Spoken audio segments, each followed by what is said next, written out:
Mini Cox's Bazar ভ্রমণে গিয়ে নিখোঁজ শিশুর মরদেহ উদ্ধার।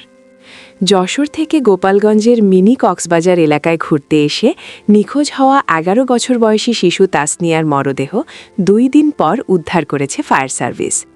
আজ শনিবার ২৮ মার্চ দুপুরের পর জেলার জালালাবাদ ইউনিয়নের ডিক্রিট চর মাঠলা এলাকা থেকে মধুমতি নদী থেকে তার মরদেহ উদ্ধার করা হয়। স্থানীয় সূত্রে জানা যায়, গত বৃহস্পতিবার সকাল ১১টার দিকে তাসনিয়া তার মামির সঙ্গে ঘুরতে এসে নিখোঁজ হয়। তার মামির বাড়ি নড়াইল জেলার লোহাগড়া উপজেলার ইতনা পাংখাচর গ্রামে। নিখোঁজের পর পরিবারের সদস্য ও স্থানীয়রা বিভিন্ন স্থানে খোঁজাখুঁজি করলেও তার কোনো সন্ধান পাওয়া যায়নি।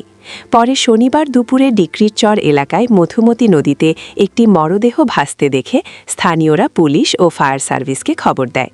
খবর পেয়ে উদ্ধারকারী দল ঘটনাস্থলে গিয়ে মরদেহটি উদ্ধার করে। প্রত্যক্ষদর্শীরা জানান, শিশুটির শরীরে আঘাতের চিহ্ন রয়েছে বলে ধারণা করা হচ্ছে। এতে করে তাকে হত্যার পর নদীতে ফেলে দেওয়া হয়েছে বলে সন্দেহ করা হচ্ছে।